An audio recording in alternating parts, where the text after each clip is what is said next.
All right, so we're going to get started here. Got Austin with us. He owns Trees for Graziers. It's been a pleasure to be with to meet Austin. Like I said, I think it was probably 4 or 5 years ago we met there at this at Savory.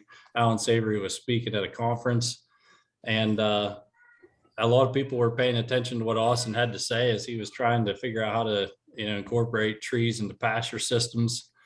He could see that this was definitely something that was necessary, and I'm glad to see that he followed through with this work, and he's really continuing to grow his business. He's written a book. He's going to speak with us about here on a great resource. If you look on his website, he's got YouTube videos. He's got several written publications, and he references several books as well through that. And he just revamped his website, so I like it. Austin's done some big projects, and one of the projects he talked to me about was incorporating about 1,400 trees on a dairy farm. So he's got dairy farmers that are moving forward with this. So sometimes the dairy farmers are the hardest to convert from their old ways. So I'm glad to see he's making those movements, and hopefully the Red Devon we can be in touch with you, and you can help us with implement some of these practices with our beef herds. So I'll let you go ahead, and thanks for being with us, Austin. Really appreciate it. Sounds good. Thanks for the invitation, AJ. Yeah, thinking back now, it was probably 3 or 4 years ago that we met at the Savory, Alan Savory's presentation. And at that point, I was just getting into silvopasture, just trying to figure out how do we add trees to pasture, how to keep them protected from the livestock, how to keep them protected from rodents that are out in pasture, which is surprisingly almost as difficult or more difficult than keeping them protected from livestock. And then what trees work, what trees are going to provide more than just like shade, what trees are going to provide multiple benefits that are going to really fit in well with a livestock operation. So that was very much at the beginning of my journey. I'll say, folks, it's kind of strange for me to be standing here and presenting to graziers. I myself am not a grazier. I have not yet owned any livestock. I've had my hands full with the tree thing, and I got started a number of years ago. I didn't have any background really in ag or in forestry, again, which makes me an even less likely candidate to be standing here. But what I did have is I wanted to be doing some kind of career, working outside, where I can make a difference, make an impact on the land and make an impact on people's lives. And I wanted to be doing that outside. So rather than work for a conservation district, which is what I originally thought I was basically the only option I had, since I didn't have a farm, I didn't have any access to farmland myself. I said, well, I better go work for a conservation district. And I'm sure glad that I didn't go that route, because that would have been soul sucking, and just I would have lost all of my creativity trying to do that. Instead, I started my own business. We started planting trees in riparian zones, so along the streams, and that was 4.5 years ago now. And in the process of working with farmers, some of them were graziers, they were grass farmers, and they said, hey, how about we try to figure out how to add trees into our pasture? We need some shade up there. We need maybe some feed. Maybe we can figure out how to get some apple trees or some chestnuts or other stuff established in our pasture. And at that point, I knew that there weren't many people planting trees in their pastures. So I kind of took it as a challenge and said, let's figure out how to do this, because we could use a whole lot more of this silvopasture. And I knew enough about silvopasture at that point to know that not many people, almost nobody, was planting trees into pastures. The only way that most people were doing silvopasture at that point was thinning the forest. So I said, let's figure out how to get trees established in pastures. And the last couple of years has really been a learning experience, as we've experimented with a whole bunch of different ways of adding trees to pastures, and then learning, getting a deep dive and a crash course on all things forestry and trees and grazing and forages. and trying to integrate all these things, and then at the same time building up a business so that it's not just me going out there planting trees, but we can actually create something where we can service not just the people right in our own community, but we're growing now to where we can, we're going to be working with folks throughout the state and throughout the country, really. So I'm gonna jump into, oh, AJ, if you could, or whoever's the host right now, could enable screen sharing again. I'll see if I can do that. Oh, here we go. You got it? Yeah, I got it. Yeah, I just enabled you. I was also thinking, Austin, too, we were talking about the NRCS, and actually, whenever I went to set up a grazing plan, they didn't want me to fence any woods. They purposely made me go out around the woods. So it's interesting to hear you say that. Yep, they're not the most progressive outfit ever. So I run trees for Graziers, and our goal, as it states, is to take grazing to new heights. So work with Graziers to figure out how do trees work with your operation. And what we're doing by learning to use trees is we're learning to use another tool. We're adding another tool or a whole set of tools to our toolbox. So at this point, most Graziers, they know how to use grasses and forbs and legumes in order to create a grazing system that works for them. And what we're doing is we're adding in trees and shrubs and all kinds of different species therein, and saying we've got a whole new set of things to work with, and we can create a whole new ecosystem types because of these new tools that we have. So that's kind of the vision that I have. And before we start talking about silvopasture too much, let's define it. So let's define what we're talking about here. Silvopasture. I don't think I need to explain the word pasture, but silvo would be like from the same root as Pennsylvania, which is Penn's woods. So it just means trees, woods, forest, that kind of thing. So integrating two things, or three things actually, it's forages and livestock and trees. That's basically what silvopasture is. And we want to do that not just say by like letting the cattle in the woods where there's no forages and we're just like hands off, but we want to be intentional and designed about it. Like we want to have some forethought in how we manage these and integrate these to create a unified system. So there's two main ways to get silvopasture. One is by taking an existing forest and thinning that down to create a more open environment. And the other way is to take an open pasture and add trees to it. And for the most part in the US, most of the silvopasture that's being done is taking woods and thinning it to create a silvopasture. And our main focus is on adding trees to pastures, although we do consult some on thinning forests as well. So a couple examples just to show you, to kind of flesh out how people have done silvopasture throughout the United States and elsewhere in the world.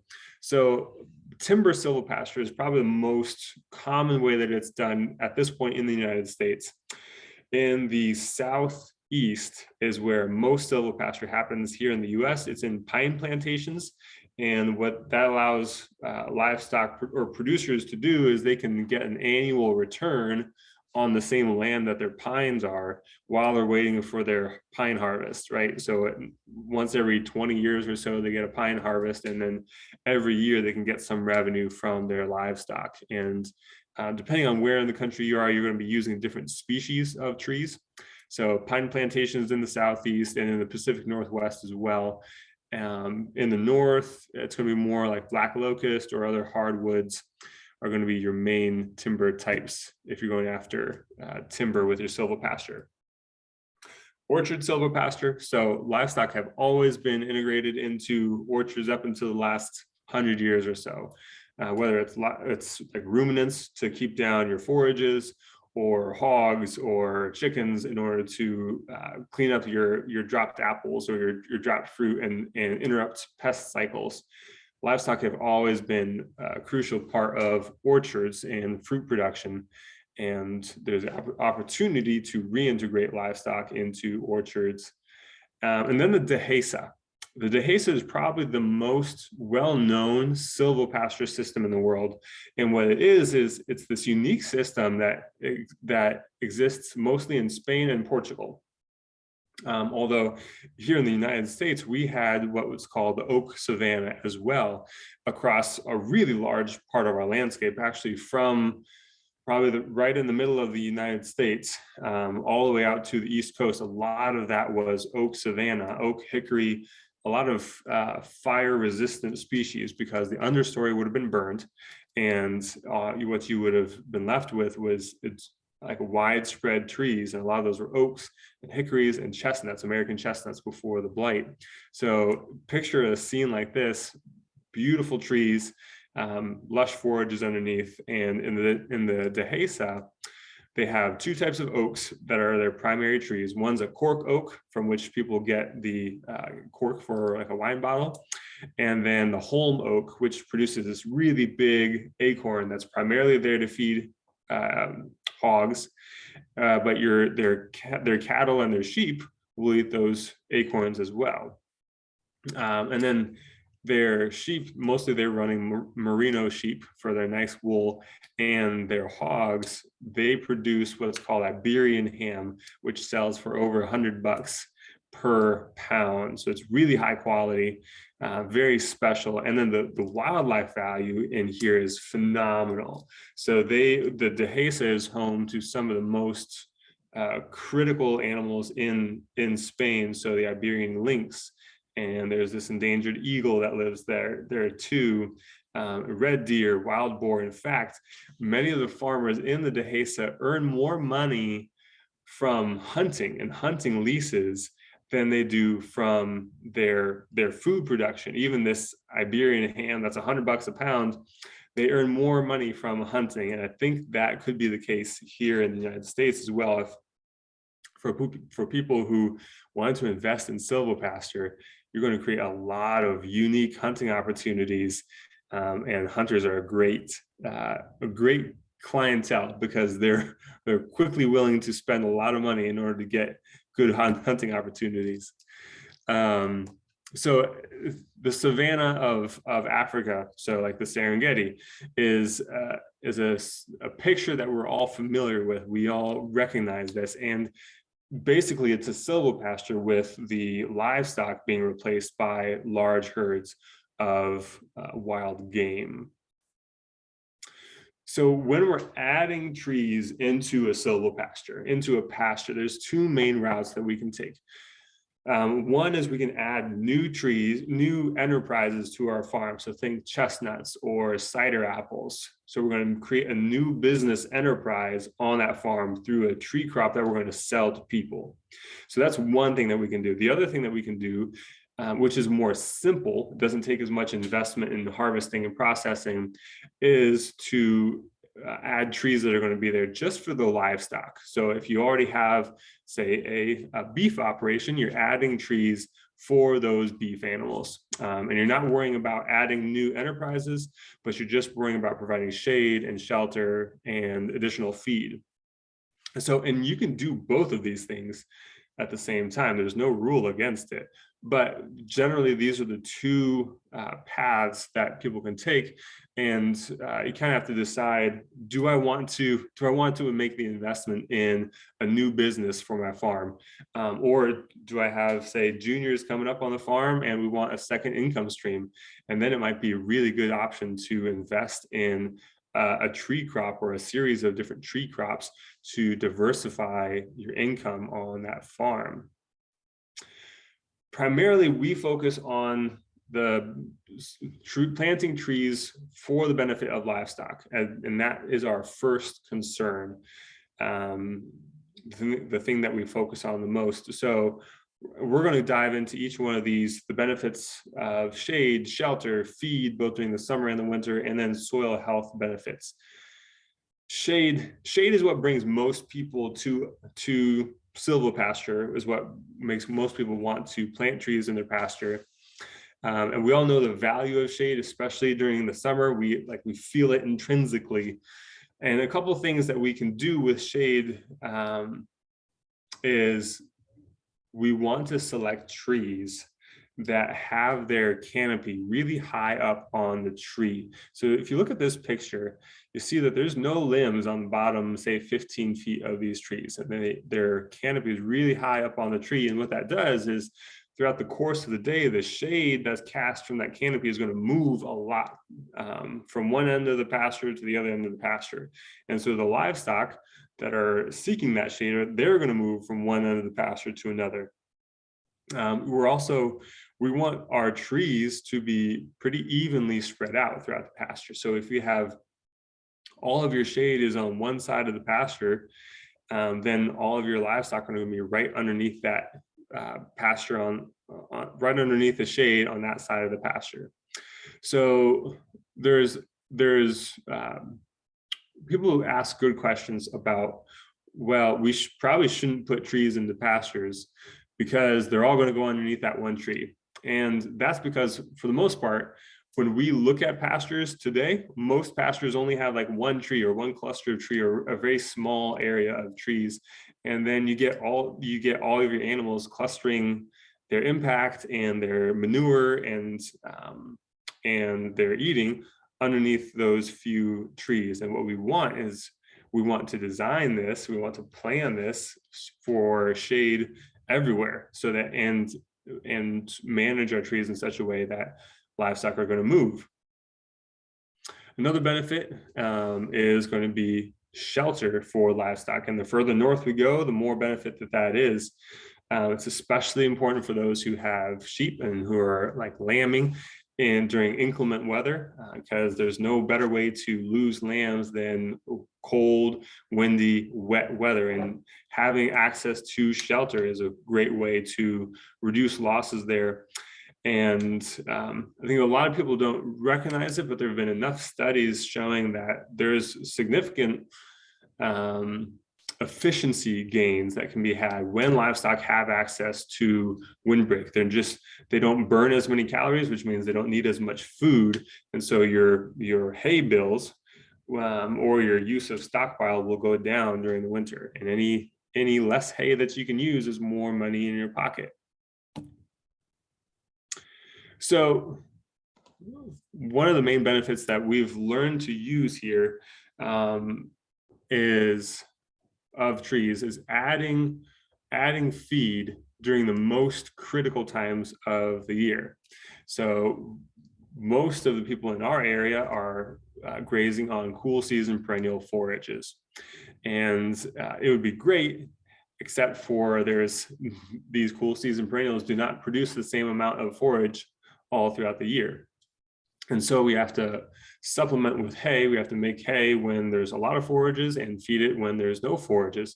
And that is the bulk of the expenses on most farms. And most farms, it's 50% or more of their expenses go to livestock feed. Hey, Austin, just a second there. Jump on in. I don't know if everybody knew the context, but Austin's in eastern part of Pennsylvania. So just when we were talking about cool season and stuff, then I know some of our listeners are spread out around the US and some are in the South there. So thank you. Yes, I forgot to mention that. So our goal with adding trees for forage is to provide feed during the most critical times of the year, during the summer slump and during the dormant season as well. So this is roughly what we could be looking at. So using honey locust in particular as a really high energy feed during the months of like November, December, January to provide additional feed there.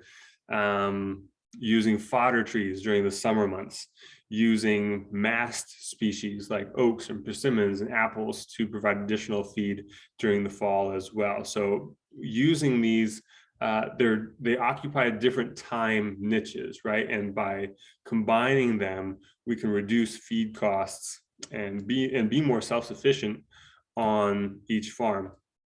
So we'll jump into summer fodder a little bit here. What we're looking at here is to have access to feed during the summer slump, or especially during droughts when farms are really pushed to the brink.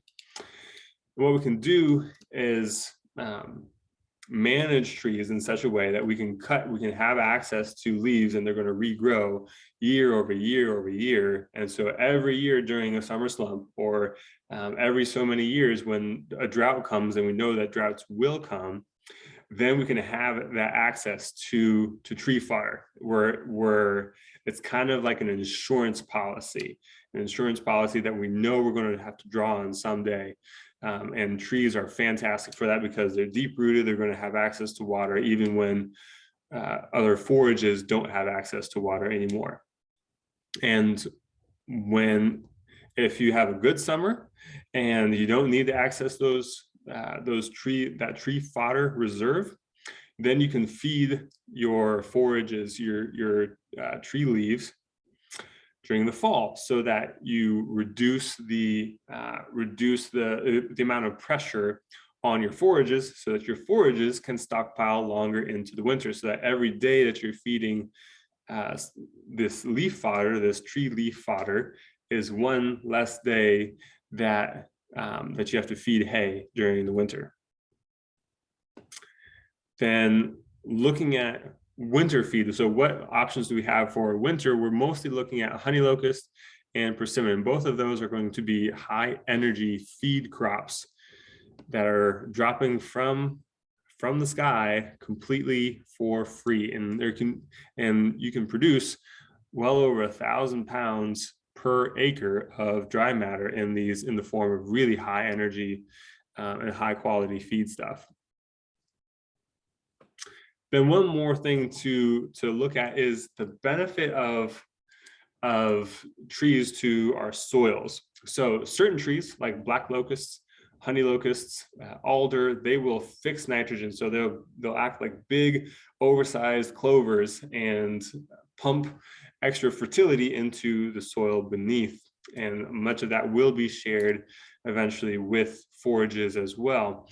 And then all trees, whether they're nitrogen fixers or not, they're going to mine minerals from way down deep in the soil levels, and they're going to bring them up into the tree itself, into their leaves.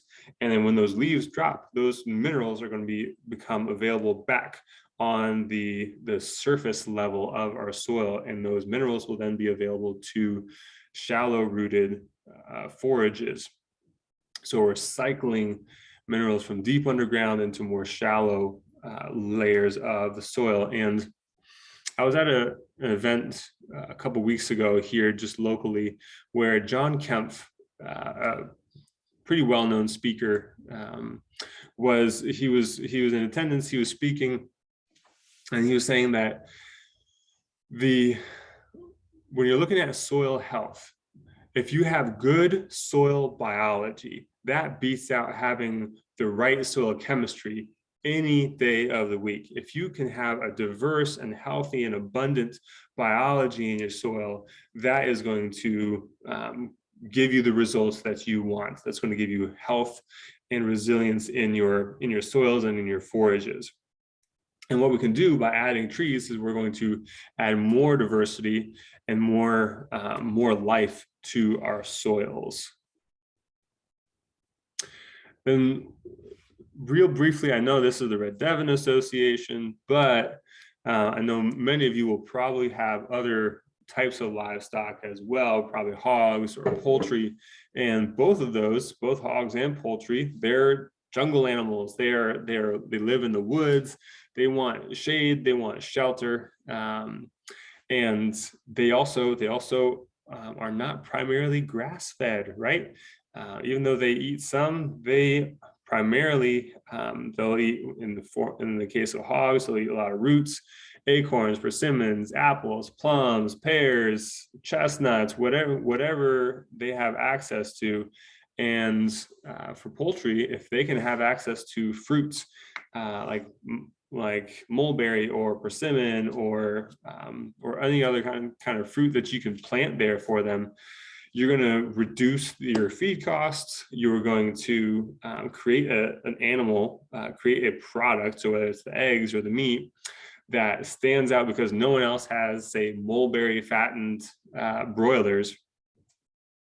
And you're also going to give them the opportunity to make more use of their environment, right? So we work a lot with a number of operations that have a big poultry house, a big central poultry house for their laying hens. And then they have all these acres of grass around it, and their chickens don't make use of all this grass because they go out there and it's wide open and they're always looking up, looking for predators. And because these are not prairie chickens, these are jungle birds. They want to have cover, they want to have shelter. And so what we can do is by providing them with trees and shrubs, we can provide them not only with that shelter that will help them get out there and make use of their area, but will also give them additional feed as well. And if folks are interested in trees for income diversification, I just threw this in here to give some ideas. We're not going to do a deep dive, but here are some ideas of different enterprises that you could take on that would fit pretty well with a grazing operation. So chestnuts is a really good market for those. Yellow bud hickory and heart nuts, both of those are niche right now, but both of those I think could be developed into a real and valuable market. Cider, who doesn't like a good cider?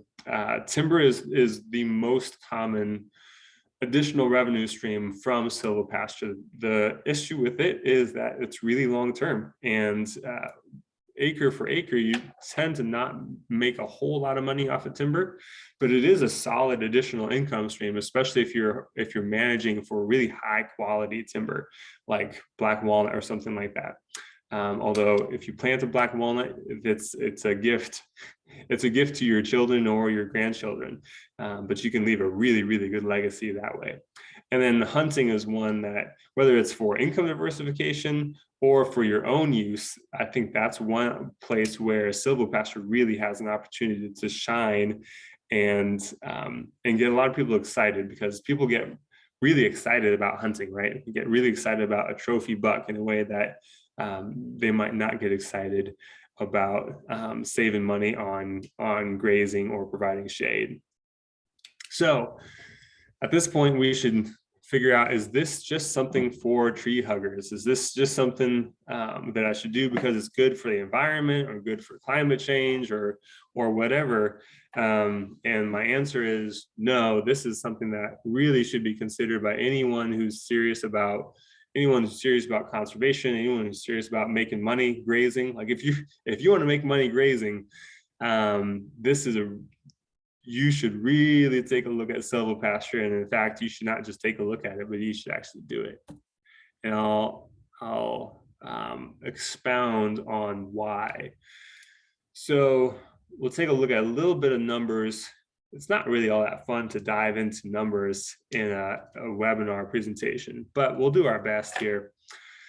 So there's some research done, and there's a whole bunch of different studies that have been done on heat stress and weight gain, or heat stress and milk production for livestock.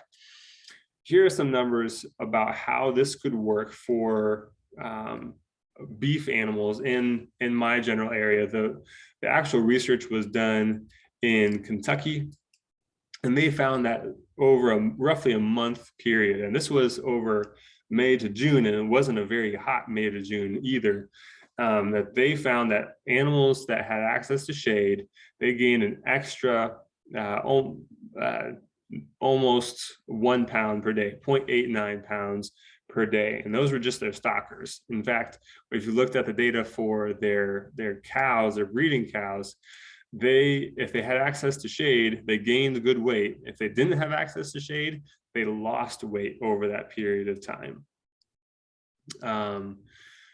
And what they find, so if you break down the numbers, you should be looking at an additional $200 per head per year in that roughly that climate. So if you're hotter, you should be looking at more additional gain. If you're cooler, you're not going to get near as much gain off of shade. but that's not anything to, that's something that should be considered right there, is that significant gains from providing shade. And the study actually, they were using artificial shade. And if you look at, there's a couple other studies that have shown that tree shade is actually better yet than artificial shade. And if you look at livestock, where they choose to go, if they have access to artificial shade or go underneath the tree, they almost always decide to go underneath the tree because they know what's good for them. Look at reduced cost of feed. And the big thing here is that during certain times of the year, during the summer, during the winter, feed costs go way up, right? Because hay costs, what you're feeding then is hay. And hay is one of the biggest expenses on a farm. So the $4.50 per cow day, that's based on a client of mine that did the numbers for their operation, and that's what they figured out, is that they were paying about $4.50 per cow day for hay. Now that's a grass-fed dairy operation, and they were feeding really high quality hay. A lot of people are going to be less than that, or significantly less than $4.50. But plug your own numbers in there, and it's some pretty significant savings that you could be looking at if you're if you're offsetting the cost of hay by accessing free fodder that's right there in the middle of summer, or it's there during the fall, so that you can stockpile your forages and not have to feed hay during the winter. So it's really about using what nature has to offer. And it's free, right? So nature is offering it, it's free and there for the taking. And we just need to plan ahead and plant ahead so that we can make use of it in the future. I'll just really quickly, here's an example of just how much difference it can make. So we're going to compare here the cost of sugar in molasses versus the cost of sugar with honey locust pods. So organic molasses, when I put this together, was about 40 cents a pound for liquid molasses. And in liquid molasses, only about 50% of that weight is actual sugar. So you're looking at about 80 cents a pound for sugar. And if you break it down, the cost of a pound of sugar from honey locust trees would be about 9 cents. So 9 cents per pound, if you break that out and you pay it off over the course of about 20 years. And that cost goes way, way, way, way down if you can get cost share, which is a lot of our work, as we go out there and we help farmers access cost share and funding. One of the common questions that I get is, won't I lose forages if I add trees to my pasture? And the short answer is no, you don't have to. If you go out and create a forest, yes, you will lose forages, but we're not talking about creating a forest. We're talking about creating something where there's a balance between the amount of the shade, not having too much shade, not having too little shade. And what folks have found at Virginia Tech has done a lot of research into silvopasture. And what they've found is that cool season forages do better under a moderate amount of shade. So cool season forages, they're going to go through the summer slump when it gets too hot, right? They're cool season forages. They want to grow when it's cool. They get heat stress during the middle of summer. And what they've found is that by having the right amount of trees, and somewhere between like 20 and 40% shade, that they can actually keep forages growing longer into the summer and picking up faster in the fall again than forages that are out in the open. So you don't want too much shade for sure, but you also don't want too little shade. And right in the middle, there's this Goldilocks zone where you're getting the benefit of the trees and you're not sacrificing anything. In fact, you might get a little bit more forage production, especially during the most critical times of the year during the summer. So when we're looking at silvopasture, really what we're trying to do is we're trying to get rid of the extremes on a farm.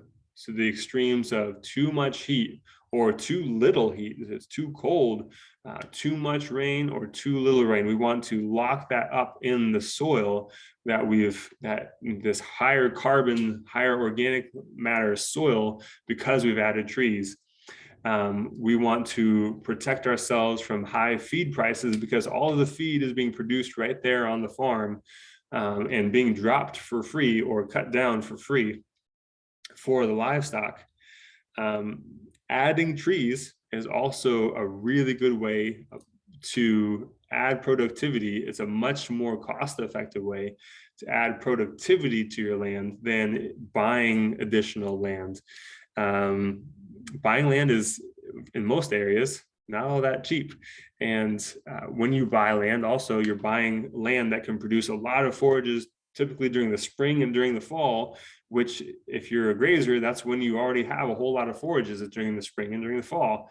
By adding trees, you're able to not only produce more like animal days of feed, but produce those when the feed is most needed and most expensive. So again, we're looking to use all these tools that nature has for us. Grasses, forbs, legumes, shrubs, trees, learning to use all of it in a way that really complements one another, and it reduces our expenses, reduces our reliance on outside resources, and can increase profit margins on the farm, and also really just increase the enjoyability of the farm, because who doesn't like a nice landscape that's dotted by trees and where everyone has access to shade and they feel good all throughout the year. This was supposed to be in there. That's for another presentation. So here we go. So what we do at Trees for Graziers is we try to make things as simple as possible for farmers. We recognize that most people are already busy. They already have a to-do list that's 50 tasks long, and that investing the time in silvopasture, even though people know they want to do silvopasture, it's a lot of work, right? So it's a lot of work to do, to put it all together, to go out there and plant the trees. And for most people, it just won't happen without a little bit of help, some assistance. So that's what we do, is we try to be a one-stop shop where people can go for help with planning. So we'll help people figure out what are the issues that trees can help you address, what species are going to be best fitted to be used on your farm, and how are we going to implement this. We'll help people access the right funding, so people put people in contact with the right funders, or we'll actually go out there and work with funders to write a grant specifically for that farm. If you're close to us, we'll go out there and we'll do the planting ourselves, or if you're farther away, we'll find a subcontractor and have them go out and do the planting, all according to the plan that we already wrote up. And then we can help with aftercare of the planting as well. If you want to learn more, our website is Trees for Graziers. That's where we have a book. So I just came out with a book here in the last month, and it's a step-by-step guide for graziers, specifically written for grass farmers, that walks you through the whole process of getting trees established in your pastures. So there's that step-by-step guide, and then there's a whole bunch of additional resources in that book for folks who want to do silvopasture. And this is it's a great starting point. Like I wrote it so that I could give an introduction to all of the clients that I'm working with, so that we didn't have to start from square one each time. We could have a good introduction to silvopasture. So I'm biased, but I recommend the book, right? If you want to learn more about silvopasture, that's a fantastic resource that we just put out. And then if you want to be on our mailing list, when we have updates or when we have tree sales. We're actually just wrapping up a tree sale here, and we'll actually be getting out of that. But we're going to be making the right genetics available, and we'll tell people where to go for those genetics. And then when we have podcasts that come out or new articles that are available, we'll keep people up to date through that newsletter on the website. That concludes my formal presentation. So we'll open it up to Q&A, and I'm happy to dive into anything that I missed here. Hey, Austin, would you mind discussing more about the genetics of the trees? I think that's something that's really interesting. And I know our group of producers, we like to focus on genetics of cattle and what makes them best. So if you want to kind of dive into that a little bit on as far as trees go. Absolutely. So when we're looking at genetics of trees, the main tree that I have focused on is the honey locust. And so if anyone, we can't do we can't do a show of hands here in webinar format, but many people are probably familiar with the honey locust. And if you're familiar with the honey locust, you probably know the thorny, nasty tree with big 6 to 8 inch long thorns that can puncture a tractor tire, and it drops pods that are interesting, but they're not super sweet.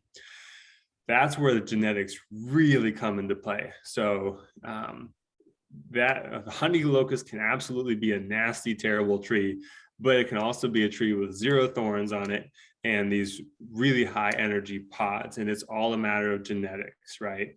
So these pods that are in the picture, those are probably around 35% sugar. There's pods there. So a wild honey locust will probably be around like 17% sugar, which is good, but not when you compare it to a high yielding variety, which is more like 35, 38% sugar. So there's a ton of energy. And what you can do, in fact, it was when those are fresh and you break them open, you can squeeze the honey out of there. It looks like jelly. It's fantastic. It tastes good to me, and you bet it tastes good to livestock as well. So that's where most of the genetics, most of our work on genetics has gone out and selecting high quality, selecting pods from high quality trees. So a lot of sugar in the pods, thornless parents. And what we do is we work with nurseries to grow out those selections of pods so that we can make them available to producers throughout the country. Thanks. In regards to, I think you've also talked to me about like the trees, not only the fruit, but also, does the tree grow straight? Does it provide, good canopy? And I remember you've looked at some of that and you spoke about some of that on some of your webinars and on your website. Yeah, so as far as growing straight, we'd most probably be looking at black locust. So there's some genetic variability there in black locust. Actually, the Hungarians have done most of the work on genetic selection for straight growing black locust. They took this tree that was native to North America and they shipped it over to Hungary. And ever since the 1700s, they've been working on creating a nice timber tree that grows nice and tall and straight. Black locust is a fantastic wood because it's rot resistant. It'll last for 50 years or more in the ground. And it pumps nitrogen in the soil, and insects just love black locust as well. Yeah, and then there's another part of this is management of the trees, right? So we want to, it's not just a plant and walk away thing. We want to be managing the trees to provide the right amount of light and to right amount of shade, to have the right kind of shade profiles. So trees that are going to allow a lot of light through the canopy, those are trees like honey locust or black locust.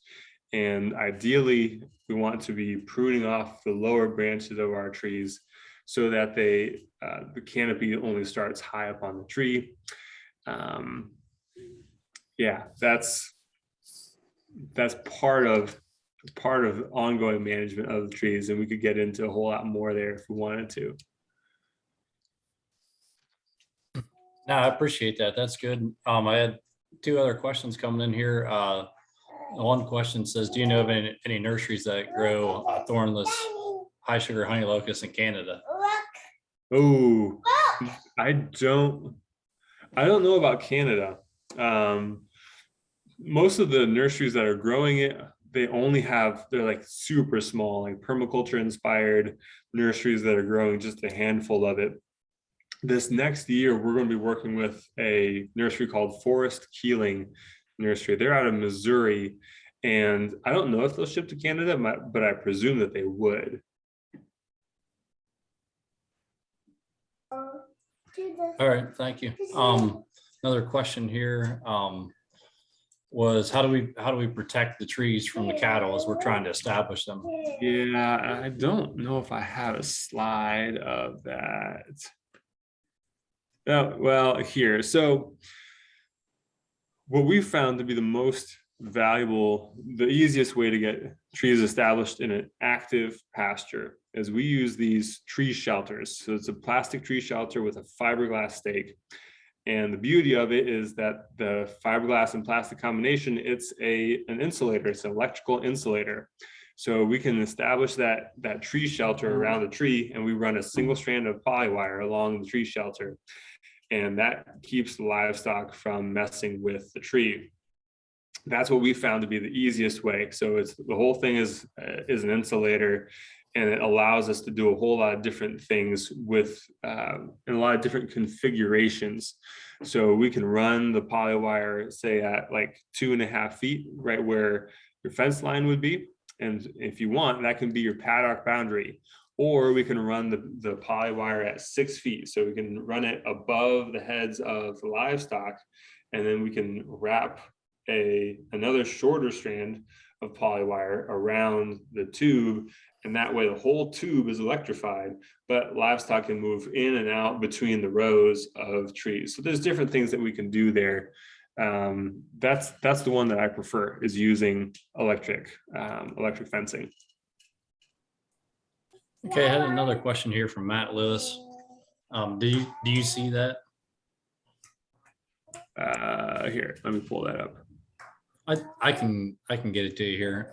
He's asking, he says we have cherry, black walnut, black locust that show up as harmful to cattle. He says, I know there's a lot of info out there, often it conflicts. Which trees should be avoided and eliminated? Is there a list? Presuming cattle here, I am not going to be too worried about the black locust. So another guy that is a great resource on silvopasture, actually wrote the book called Silvopasture. His name is Steve Gabriel. I was at his farm and actually I fed black locust leaves to his livestock, and he does it all the time. It's a matter of quantity and a matter of introducing livestock to black locusts in small amounts, right? So if you go from like all pasture to all black locust, that's probably when you're going to get into trouble. But having some black locust around is not going to be an issue. Black walnut, I've been told that there's some medicinal qualities to black walnut, like animals will kind of self-medicate with a little bit of black walnut. I don't know about like feeding black walnut as a major part of their diet, but a little bit at a time seems to have some medicinal qualities. Cherry is the one that I know to watch out for. So cherry, if you feed fresh cherry leaves, not a problem. If you feed dry cherry leaves, not a problem. But if they're wilted, like if the branch breaks off and the leaves wilt, that's where these toxins form. And I think it's cyanide, if I remember right. And those can kill animals. So cherry is the one that most people are told to watch out for real reasons. Now it depends on how cautious you are. So I have friends who are foresters, so they know their trees and they have livestock. and they have not removed all the cherries from their pastures, right? They say, you know what, it's perfectly fine. I've never had any issue with it. But if you want to be cautious, cherry is not one to keep around. I should mention funding as well. So there is funding for silvopasture throughout much of the country, and if folks are in, I'll rattle off the states where the most funding is. So Indiana, Illinois, and Iowa, and Missouri, and Wisconsin. Those are the states that have the best funding for a silvopasture. You're looking at maybe $26 to $29 per tree to get a tree established. And that's about what it costs us to get a tree established. So Indiana, Illinois, Iowa, Missouri, and Wisconsin, those are the places that have the best funding. Other states have funding for silvopasture as well. Tennessee, Virginia, those have good levels of funding. And then there's some that don't have, they have some, it's not great, but they've got some funding. And that's funding through the NRCS EQIP program. So if you're in one of those states, there's funding right there readily available, so long as you work with your conservation district and put in for that funding. I am jealous of those states because here in Pennsylvania, we don't have any NRCS funding for silvopasture yet. We're working on it, but at this point, the state has not opened up for funding for silvopasture. And I'm reading this question about, you mentioned cutting down branches or leaves for fodder. Which trees would you be cutting as opposed to something like honey locust, where the pods would be dropping to the ground? Yep, absolutely, good question. So honey locust and persimmon, those are the two main species that we manage for fodder or for dropped food for livestock. Honey locust and persimmon, so we let them grow to be nice and tall. The ones that we're cutting for their leaves, those are primarily hybrid poplar, hybrid willow, and mulberry. And you can use any kind of poplar, anything in the poplar family or anything in the willow family, or you could use basswood or elm, or there's all kinds of different trees that get a lot of use elsewhere throughout the country. Ash is one that is used a lot in Europe. Unfortunately, we don't have much success with the ash here anymore with the emerald ash borer here in Pennsylvania. But those are the main trees. The main trees that we use are poplar, willow, and mulberry. And actually, mulberry is the highest quality of fodder. High in protein, high in digestibility. There's willows. Willows and poplars are really easy to establish. You can just put a stick in the ground, more or less, and they'll form roots and they'll clone themselves. And mulberry is a little bit more difficult to establish, surprisingly enough, because birds seem to have a really easy job of spreading mulberries. But in terms of food quality, they're top notch. And then another question that came in here, what's the 10 million trees program? Can it be used in PA to install silvopasture? Yes, it can. So 10 million trees program, that's run by the Chesapeake Bay Foundation. We haven't tapped into it too much. Two things for it. You just need to, yes, they have free trees available and free tree shelters. So it's a great option. They have 5-foot tree shelters available. We like to use 6-foot tree shelters if we have the choice. But 5-foot tree shelters can work. And then when the trees get big enough, you just slide the tube up the stake a little bit. And then the species selection, so they won't have the Hershey honey locusts, but they will have like black locust or a thornless honey locust. They'll probably have red mulberry. They won't have hybrid poplar or hybrid willows, but they have a lot of good trees. So yes, in Pennsylvania, the Keystone 10 million tree program can absolutely be used for silvopasture. That's a private fund through the Chesapeake Bay Foundation. Hey, Austin, I did want to ask you there, one thing before we wrap up, and I think we're getting down to the end here, folks. We got about 5 minutes left. But can you talk to diversity? I know we always talk about diversity in pastures and how it complements each other. Can you talk to that about when we're thinking about planting trees in our system? Yeah, absolutely. So the tree that I like the most and I promote the most is the honey locust for the high quality fodder or high quality pods that it can drop late in the season. And it fixes nitrogen and it has a really nice canopy that lets a lot of light through. So that's my number one tree that I like. However, I don't want people to go out and create a monoculture of honey locust. So that's where we like to plant. We like to alternate, say, a honey locust and a fast growing tree like a hybrid willow or a poplar or a black locust, and then put some persimmons in there. What gets really interesting is when people have, say, hogs that can make use of acorns and chestnuts and apples and mulberries and all kinds of stuff that cattle are not going to make near as much use of. Then by having that additional diversity of livestock, that creates opportunity for additional diversity of trees as well.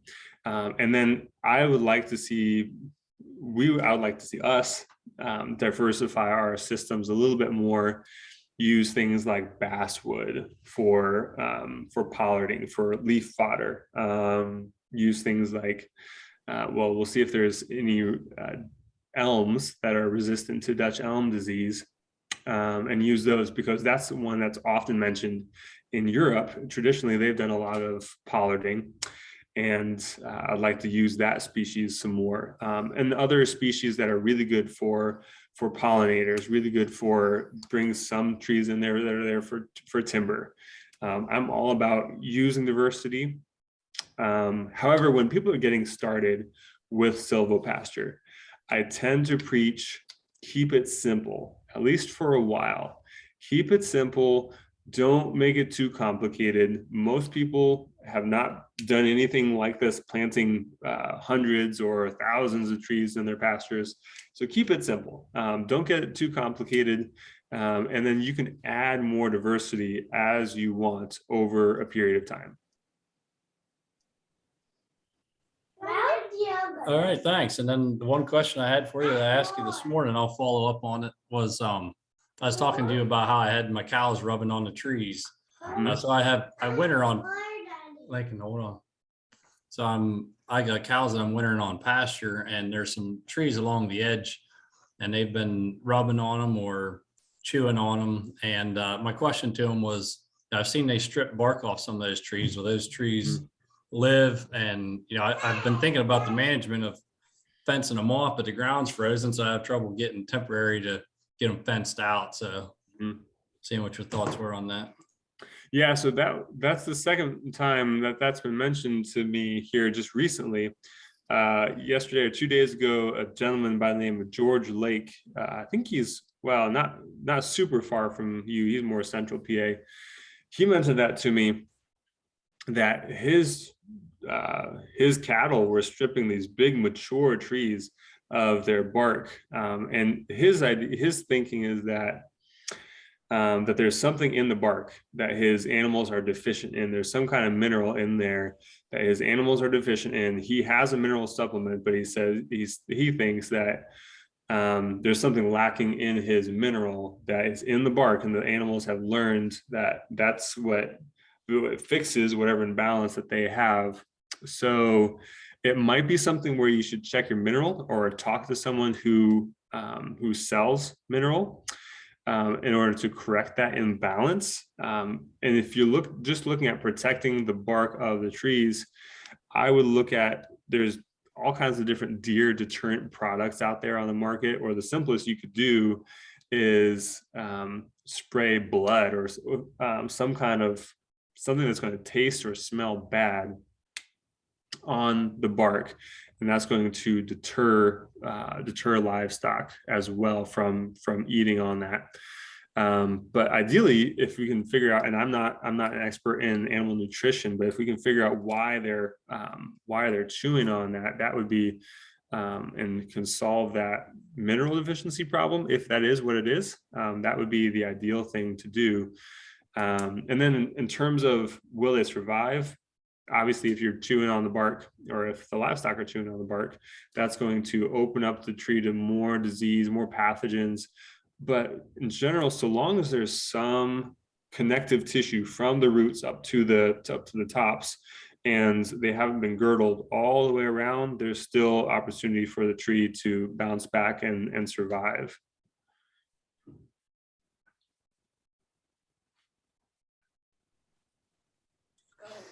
All right, thanks a lot, man. I appreciate that. Steve, you have any closing comments? Austin, can you give us an idea of timing? Like, how long does it take to establish silvopasture that's effective? Yeah, so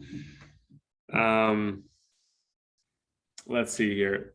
My rule of thumb that I like to give is that you won't get really any benefit from silvopasture, not much benefit from silvopasture, until year 5. At year 5, you should expect for some of the trees that you've planted to provide some significant shade. So we planted black locust in particular, has been one of our fastest growers, and we have 12 to 15 foot trees after 2 growing seasons. And this next year, when they're like 15 to 20 feet tall, they should be providing enough shade for a couple, 1 animal per tree or 2 animals per tree. So there's a little bit of benefit right there, but I'd say good rule of thumb to be a little bit more conservative is figure you're not going to get a whole lot of benefit until year 5. And even at year 5, you might start to see some honey locust pods or persimmon fruit. But those will probably come along in year 7, 8, 9, 10.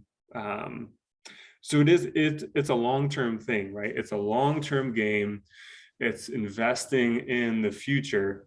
And that's one of the big reasons that we go after funding for people, is to reduce that cost, because it's a significant cost. It's not terrible, but it's a significant cost. And unlike, say, buying a tractor, which is a whole lot more expensive, but if you buy a tractor, you get to use it from day one, and you get benefit from it from day one. So that's where the challenge of trees come in, is that you're going to put this investment in, whether it's your time or money, and then you're not going to see much from it for 5 years, and then even more so, you're not going to get full benefit for more than that. So that's why we connect people with funding opportunities to reduce that upfront cost and make this cash flow better. Cool. Thanks. This is really informative. I appreciate it. Absolutely. Thank you for the invitation on. Oh, yeah. Hey, for my closing comments there, folks, like I said, I've been talking to Austin for 3 or 4 years, and ever since we had this conversation, I've been thinking about planting trees. And last year I said to him, I said, if I had started planting trees first time we talked, I'd have 3-year-old trees by now. And so I purchased my first trees from this year. They're coming this spring. Looking forward to it. But something I was thinking today on the way to work in my ride, I was thinking about legacy. We always think about leaving a legacy for our family, for our farms, for the environment. And I think this is something that, it doesn't seem like, it seems like a long term, but 5 years can go by pretty quick. And there might be a generation of kids, maybe it's in your family, maybe it's your neighbor, that they're in college right now, but they're thinking they could be farming. You never know, they could be back, and they could really see a benefit to this. And our environment could definitely use trees. We know that's one of the top things to help with carbon sequestration, right? To sequester carbon. So just something to think about, folks, is we're all like-minded people on a journey that we want healthier animals and better environment, and just something I strongly encourage. So yeah, I think that's it. Appreciate your time here, Austin, and definitely go check out Trees for Graziers. There's a lot of great information there, and I'm excited to get started. Very good. Good luck, AJ. Thank you for the invitation on. Yeah, thanks, buddy. Have a good night.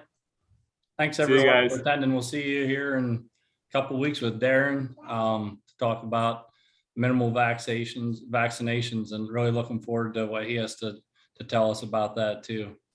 So thanks, everyone. Thanks, AJ. Yep.